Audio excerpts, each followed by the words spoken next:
Bienvenue, chers téléspectateurs, dans cette édition du journal sur la RTNC. Au cours d'une conférence de presse du 3 juillet 2025, les délégués de l'AFCM 23 au pourparlers de Doha ont réaffirmé la disponibilité de l'Alliance à trouver la solution à la crise congolaise à travers le dialogue. Suivez le reportage de Jean-Marc Bissimois. En conférence de presse le 3 juillet à Goma, les délégués de l'AFCM 23 au pourparlers de Doha ont réaffirmé la disponibilité de l'Alliance à trouver la solution à la crise congolaise à travers les dialogues avec la partie gouvernementale. Benjamin Bonimpa, secrétaire permanent de l'AFCM 23 et chef de la délégation, a affirmé que les causes profondes de la guerre sont au centre de toutes les discussions. Il a fustigé l'attitude de la partie gouvernementale et durant les étapes déjà franchies. La ministre des Affaires étrangères, Wagner Kayibwamba, avait dit que ce qui s'est fait à Doha, c'est un entretien qui doit se conclure à Nairobi. Ce sont des simples échanges. Et ce qui se passe entre le Rwanda et la RDC, c'est entre les États. Nous sommes des Congolais. Nos problèmes à nous sont congolais. Nous parlons avec notre gouvernement et nous pensons que seul le dialogue peut résoudre ce problème. Seul le dialogue peut apporter la paix. Mais tous les officiels de l'État, ils disent que ce qui s'est fait à Doha n'est qu'un passe-temps. En réalité, c'est un passe-temps parce que tout le temps que nous parlons, ils sont en train de renforcer les lignes de front. À Walikale, à Bunyakiri, Bujumbura est devenu la plateforme, l'état-major où sont logés des drones et des armes de longue portée sophistiquées pour préparer une grande offensive afin de récupérer les espaces où nous sommes en train de protéger nos populations. Mais aussi à Doha, il se pose un problème. La délégation qui est là, nous ne pouvons pas la récuser. C'est le gouvernement de la République qui l'a envoyé à Doha. Mais ils viennent sans mandat.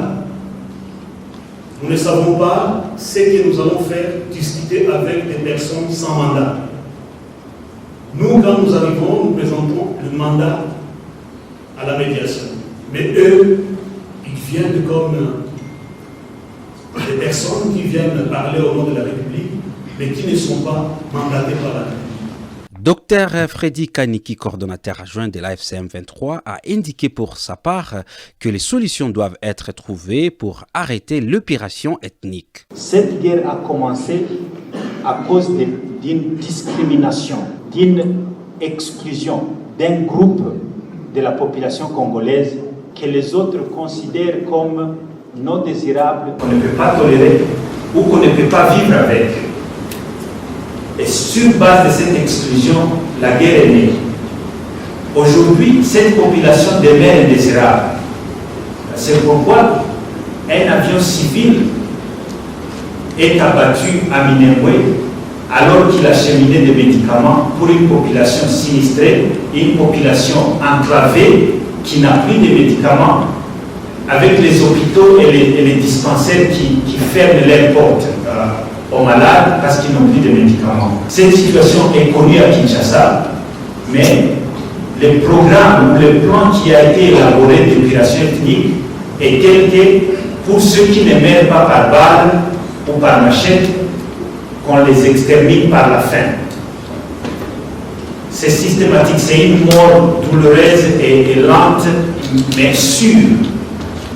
Alors, il y a des choses que nous avons tolérées, mais il y a des choses que nous n'avons pas tolérées. Assez, c'est assez. C'est-à-dire, s'ils ne respectent pas ce cessez-le-feu, s'ils ne respectent pas les accords, s'ils ne respectent pas même les conventions internationales, parce que ça, nous considérons ça un crime de guerre, un crime contre l'humanité, parce que c'est un avion civil, un avion avec une mission purement humanitaire qui a été abattu. Alors, un éventuel commencement de la guerre encore dans cette zone ne sera pas dû à notre refus d'observer le cessez-le-feu, mais ça sera une réponse à toutes ces provocations et le non-respect et la violation de ce cessez-le-feu. le fait par le gouvernement. La FCM23 a salué l'accord de Washington et des hauts cadres du mouvement faisant partie de la délégation ont été présents à la conférence de presse modérée par Laurence Kanyuka, chef de département en charge de la communication et porte-parole de l'Alliance.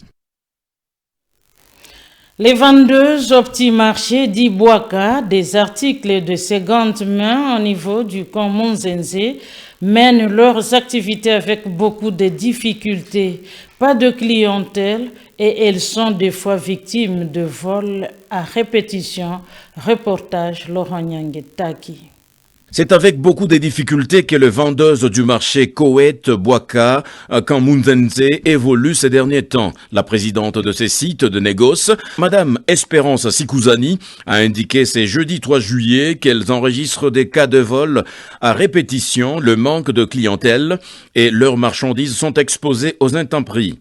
Kazi ni kujikaza tu baba, kazi inazorota. Unaona kama sisi tunazoea kuuza vitu ya deuxième main. Tunauzaka vitu kama mtu alihama, anapenda kuuza vitu vya mpya. Tunamuzia vile vya zamani, kisha yeye anauza vya mpya anatupatia vile vya zamani. Au kama iko na shida ya kulipa masomo ya watoto ama hospitali na kadhalika, anatuita tunamuuzia. Kazi tuko tu mzazi hawezi shinda kunyumba. Ndio maana tunakia shinda hapa, lakini namna ya kuuzisha hakuna kabisa. Hatuuzishe kabisa, makuta hakuna mutere. Tunatandika vitu hapa kama vile nanyesha, sisi tunashikinga pembeni pale mu maparapli wetu na vingine vanengengea mu manyumba pembeni, vitu vinaloani watu hapa nje baba.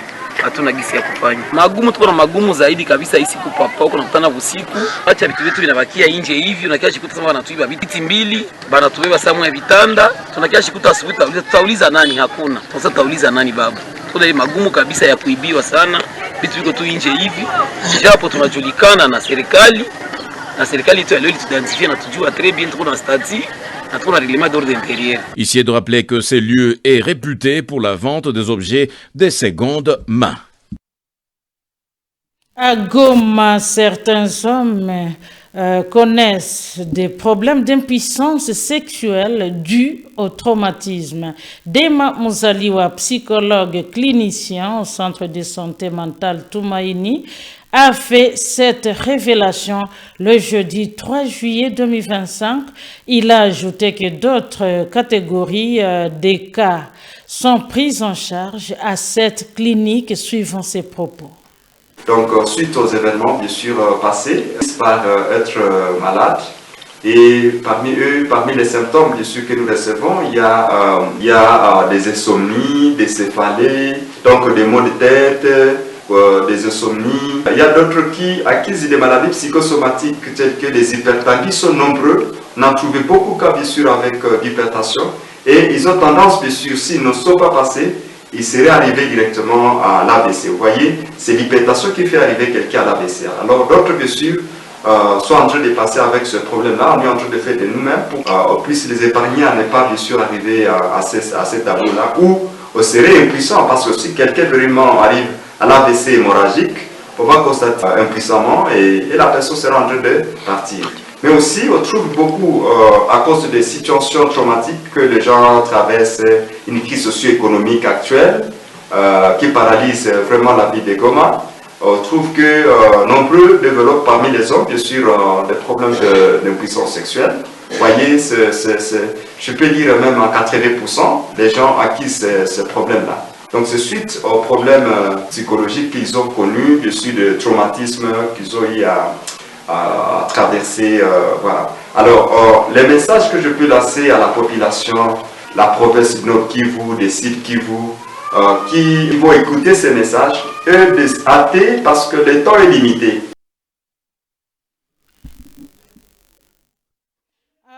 La béatification solennelle de Floribert Boanachui Bin Kositi à Rome le 15 juin dernier, la cérémonie de translation de son corps intervient ce mardi 8 juillet 2025, a précisé Monseigneur Willy Ngumbi Ngengele, évêque du diocèse de Goma. Suivons les propos de l'évêque Willy Ngumbi.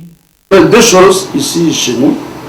D'abord, rendre grâce à Dieu pour le témoignage de vie de ce garçon de Goma qui est reconnu par l'Église universelle et qui est donné comme modèle de foi, modèle de chrétien, modèle de martyr. Ça, nous allons rendre grâce à Dieu, puisque c'est un de nous. C'est un fruit de la pastorale de l'église qui est à Goma. C'est un fruit de l'engagement des laïcs qui sont dans l'église de Goma. Et nous allons tous ensemble rendre grâce à Dieu pour cela. Alors cette translation, ça c'est la première chose qu'on va faire. Alors ce jour-là, nous voulons en profiter justement pour sortir son corps. En fait, c'est le reste de son corps. Ça fait déjà presque 20 ans, ça fait 18 ans qu'il a été enterré, qu'il a été tué. Alors le reste de son corps, nous allons le transposer de le cimetière de Kaimongala du côté de l'aéroport là-bas, pour l'amener dans un lieu, comme il devient un modèle de chrétien, un modèle de foi, dans un lieu où les gens peuvent aller prier. C'est ça qu'on va faire. Donc il faut sortir du cimetière pour l'amener dans un lieu où les gens pourront aller prier, pourront aller demander au Seigneur de leur donner les grâces qu'il a données à ce garçon, pour que leur vie chrétienne soit aussi une vie chrétienne qui soit conforme à la vie des disciples de Jésus, pour qu'ils soient vraiment dignes d'être appelés disciples de Jésus, de suivre la vie de Jésus, de suivre l'enseignement de l'Église dans le... Donc nous voulons le donner comme modèle, donc il faut que son corps soit à un endroit qui est accessible, où tout le monde peut venir, un endroit où les gens peuvent venir prier en silence, demander les grâces dont ils ont besoin par l'intercession de Floribert Bonachui Bin Kositi.